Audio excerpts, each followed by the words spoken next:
जो लोग मेरे चैनल को सब्सक्राइब करेंगे उनको डायरेक्ट व्हाट्सएप नंबर मिलेगा और व्हाट्सएप पर कॉल होगी डायरेक्ट। बड़ा रूखा सा मिजाज था उसका, उसने एक बार भी मेरी तारीफ नहीं की, बस सिर्फ अपना हक वसूल किया था। मैं यह नहीं समझ पा रही थी कि मैं कसूरवार किधर थी। अगर उसको मुझसे इतनी ही इर्द थी तो मुझसे शादी क्यों की। अगली सुबह मुलाजिम ने नाश्ता मुझे मेरे कमरे में ही दिया था और मेरे पास वलीम का जोड़ा रखकर चली गई। पूरा दिन जमशेद ने मुझसे बात नहीं की, ना ही उसके वालिद ने। अजीब शीदगी सी थी उनके घर के माहौल में, मुझे कुछ भी अच्छा नहीं लग रहा था। रात को वलीमे के फंक्शन में वह सबसे हंस कर बातें करता रहा। बहुत बड़ा फंक्शन किया गया था, सबको यह बताया गया था कि मैं उनकी बहू हूँ। मैं तो जमशेद के दोगले रवैये पर हैरान थी। सबके सामने मेरे साथ बैठकर तस्वीरें खिंचवा रहा था, यूं था कि जैसे मुझे पाकर बहुत खुश हो। लेकिन कमरे में आते ही आज भी मैं उसके इंतज़ार में बैठी थी, किसी बेजान मुजस्समे की तरह। कमरे में आते ही उसने एक उचट हुई नज़र मुझ पर डाली, कहने लगा, आज मेरा ऐसा कोई मूड नहीं है, जाओ जाकर कपड़े तब्दील करो और सो जाओ। पता नहीं क्यों मुझे यह लगा जैसे मैं कोई जर खरीद गुलाम हूँ। जब वह चाहे उठकर उसके लिए तैयार हो जाऊं, जब वह चाहे तब सादा सा लिबास पहनकर सो जाऊं। मेरे अपने जज्बात और अपनी कोई ख्वाहिश ही ना हो। मैं कपड़े तब्दील करके लेट चुकी थी, वह अपनी बालकनी में फिर से जा चुका था। मैंने भी परवाह नहीं की थी, आंखें बंद करके सोने की कोशिश करने लगी। कुछ देर में नींद भी आ गई। अगली सुबह मुझसे कहने लगा, अपना सामान पैक कर लो, हमें हनीमून पर जाना है। मैं यह सुनकर हैरान हुई थी। उसने ना मुझे नुमाई का तोहफा दिया था, ना मेरे साथ कोई अच्छा रवैया रखा था, फिर जाने का क्या तुक था। बहरहाल मैंने सामान पैक कर लिया। मुझे एबरबाद लेकर आया था। यहाँ का मौसम काफ़ी सर्द था, हल्की हल्की बर्फबारी भी हो रही थी, सर्दी की शिद्दत भी बहुत ज़्यादा थी। फिर कराची जैसे मौसम के आदी लोगों के लिए यह सर्दी बहुत ज़्यादा थी। होटल के कमरे में पहुंचकर भी उसने मुझसे बात नहीं की। जहाज का पूरा सफ़र खामोशी में गुजरा। इस्लामाबाद से एबटाबाद तक का सफ़र भी बिल्कुल खामोशी से गुजरा। मेरा तो जैसे हौसला जवाब दे गया था कुछ। मैं थक भी बहुत गई थी, इसलिए होटल के कमरे में पहुंचते ही बेड पर दराज होकर सो गई। जमशेद ने मुझे जगाने की कोशिश नहीं की थी। शाम को जब मेरी आँख खुली तो वह अब भी बालकनी में खड़ा सिगरेट पी रहा था। जैसे ही मैं उसके पास जाकर खड़ी हुई, सामने का मंजर भी ऐसे ही खूबसूरत था। दिल में अजीब से जज्बात अंगड़ाइयाँ लेने लगे। लेकिन मेरा महबूब बहुत सितमगर था, चेहरे पर बड़ी सख्ती लिए सिगरेट पी रहा था। मैंने कहा, एक डॉक्टर होते हुए आप सिगरेट पी रहे हैं, आप जानते हैं कितना नुकसान होता है। मैंने बात की इब्तिदा की थी, कहने लगा, अपने काम से काम रखो, मैं जानता हूँ सिगरेट का क्या नुकसान होता है और उस नुकसान से किस तरह से बचा जा सकता है। मेरी आंखों में बिल्कुल गुस्से से देखकर उसने यह बात कही और फिर से सिगरेट पीने लगा। मैं चाहती थी कि मैं उसे मनाऊं, लेकिन उसका सख्त लहजा, बेतासुर चेहरा देखकर हिम्मत नहीं कर पा रही थी। रात को वह मुझे रेस्टोरेंट पर ले गया, लेकिन गुस्से के मारे मैंने कुछ नहीं खाया और उसने मुझे कहा भी नहीं कि तुम क्यों भूखी बैठी हो, खा क्यों नहीं रही हो। चुपचाप अपना खाना खाता रहा। मैं भी गुस्से से मुंह फुलाए बैठी रही। खाना खाने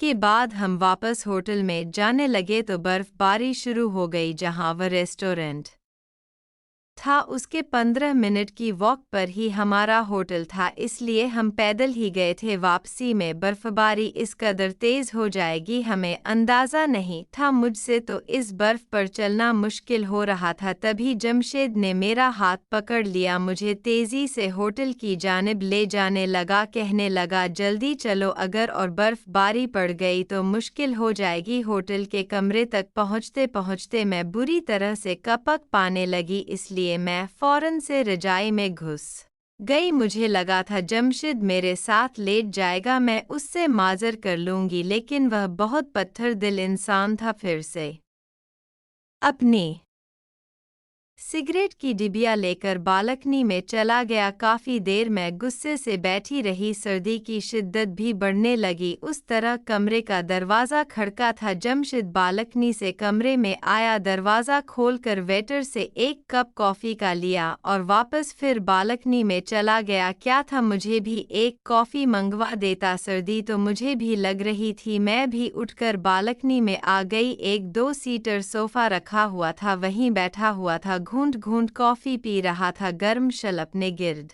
लपेटी हुई थी, साथ साथ सिगरेट के सट्टे भी मार रहा था। पता नहीं सिगरेट के साथ कॉफ़ी कैसे पी सकते हैं लोग। मैं उसके बराबर में जाकर बैठ गई। मुझे अपने बेहद करीब देखकर उसने बस एक तीखी नज़र से ही मुझे नवाजा था, लेकिन इस बार मैं सोच चुकी थी कि घीट बनकर उसके पास बैठी रहूंगी। मैं भी देखती हूँ कब तक मुझसे दूर रह सकता है। लेकिन बाहर बहुत ठंड थी। मैं जानबूझकर अपनी शॉल नहीं लेकर आई थी। मैंने कहा जे कि मुझे सर्दी लग रही है। मेरी इस बात पर कहने लगा, तुम्हें यहाँ किसने कहा है कि बैठो, जाओ जाकर सो जाओ। वही रूखा सा लहजा। मैंने उसकी शॉल पकड़ी और अपने ऊपर भी लपेट ली और बिल्कुल उसके साथ लगकर बैठ गई। उसके कंधे पर सर रख दिया। शायद उसे मुझसे ऐसी उम्मीद ना थी, लेकिन मेरा शौहर था, मैं उसे नाराज नहीं रख सकती थी। अजीब बात यह थी कि उसने मुझे पीछे करने की कोशिश नहीं की, लेकिन मुझे बाजू फैलाकर अपने करीब भी नहीं किया। मैंने खुद ही उसका बाजू पकड़ा और अपने गिर्द लपेट लिया, ऊपर से शॉल भी की और शॉल को पकड़कर उसके कंधे पर डाल दिया। बिल्कुल उसके करीब हो गई। शायद मेरी कुर्बत ने उसके अंदर हलचल सी मचा थी। बार बार मेरा सर अपने कंधे पर देखकर अपना रुख बदल लेता था। मैंने कहा, मुझे भूख लग रही है। कहने लगा, रेस्टोरेंट में तुम्हें खाना खिलाने लेकर गया था। इस होटल में खाने का कोई इंतज़ाम नहीं है। मैंने कहा, उस वक्त भूख नहीं लगी थी, अब लग रही है। कहने लगा, मैं तुम्हारा आशिक तो हूँ नहीं, शरई शौहर हूँ, इसलिए इस बरसती बर्फबारी में तुम्हारे लिए खाना लेकर बिल्कुल नहीं आऊँगा। और अपनी जेब में से चॉकलेट निकाल कर मेरी तरफ बढ़ा दी। कहने लगा, इसी में गुजारा कर लो। मैंने चॉकलेट ले ली और खाने लगी। साइड पर रखा कॉफ़ी का कप जैसे ही उसने पीने के लिए उठाया, मैंने उसके हाथ से ले लिया और कॉफ़ी पीने लगी। मैंने कहा, मुझे भी सर्दी लग रही है, मुझे भी कॉफ़ी पीनी है। कहने लगा, मैं मंगवा देता हूँ। मैंने कहा, नहीं, हम दोनों एक ही कॉफ़ी पिएंगे। फिर ऐसे ही हुआ। एक एक घूंट हम दोनों ने कॉफ़ी का पिया। अब जमशेद का गुस्सा काफ़ी हद तक ख़त्म हो चुका था। मैंने कहा, मुझे माफ़ नहीं कर सकते? आई एम सॉरी, मैंने आपको गलत समझा था। लेकिन जो हमारा मुशरा है, मेरी सोच भी गलत नहीं थी। लड़के ऐसे ही करते हैं, मंगनी करते हैं, लड़कियों के साथ वक्त गुजारते हैं।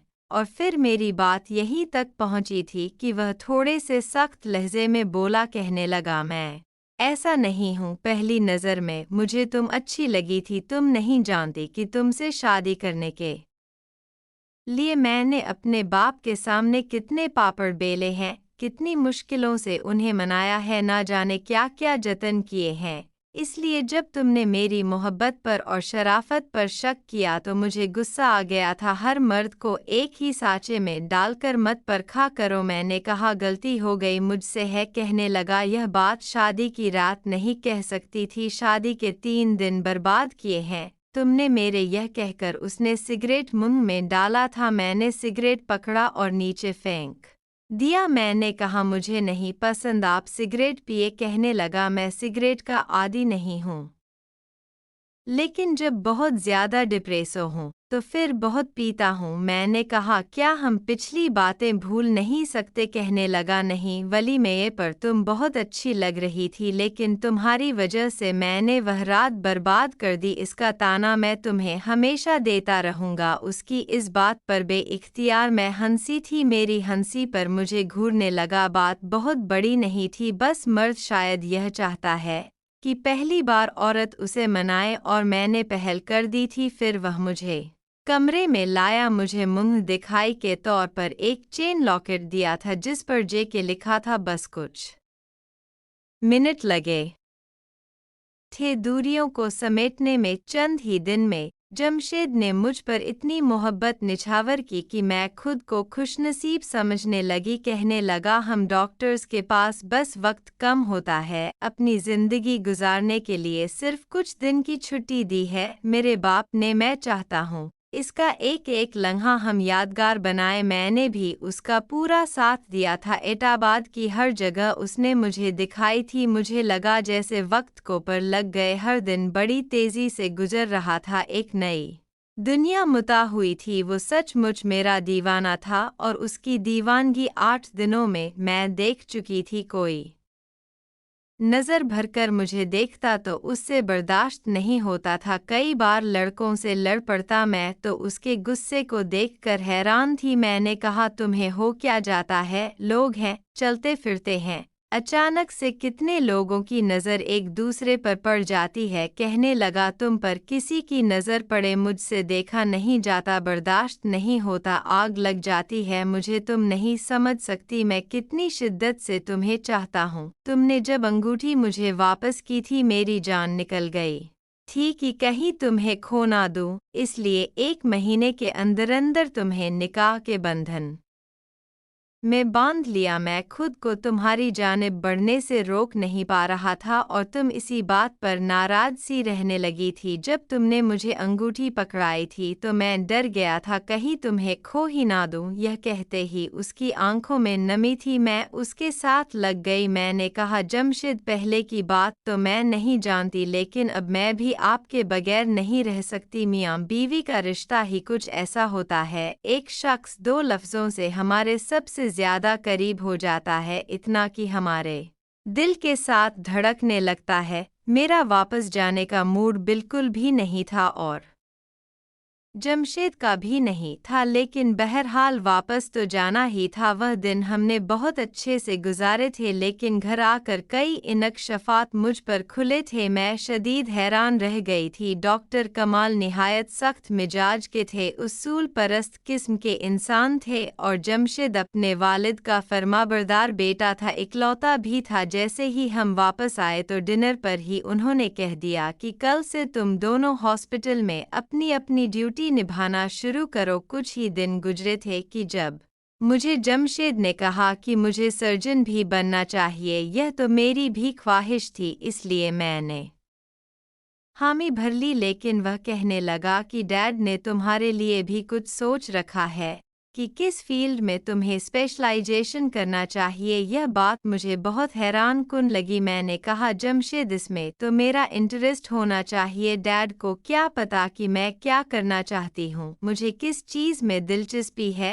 वह कहने लगा, आज तक डैड ने मेरे लिए हर फैसला किया है। मुझे मेडिकल में खास दिलचस्पी नहीं थी, लेकिन डैड ने मेरे लिए यही लाइन पसंद की। उन्होंने मेरे लिए जो भी सोचा था मैंने उस पर हामी भर ली। मैं चाहता हूँ कि उन्हें तुमसे भी कोई शिकायत ना हो। मुझे सर्जन बनने पर कोई एतराज़ नहीं था, लेकिन मैंने सोचा था कि मैं किडनी की सर्जन बनूंगी, लेकिन उनकी दिलचस्पी इसमें बिल्कुल भी ना थी। लेकिन मैंने कुछ कहा नहीं क्योंकि जमशेद ने मेरा पूरा साथ दिया था। मैं हैरान थी कि सर्जन बनने के दौरान एक बार भी ऐसा नहीं हुआ कि मैं उम्मीद से हुई हूँ। हर औरत की तरह मेरी भी यही ख्वाहिश थी कि एक नन्हा मुन्ना सा बच्चा मेरी भी गोद में आए, लेकिन ऐसा नहीं हुआ था। जब मैं सर्जन बन गई तो मेरी वैल्यू और भी बढ़ गई। मेरे पास ओपीडी में आने वाले मरीजों की फीस सबसे ज़्यादा थी। एक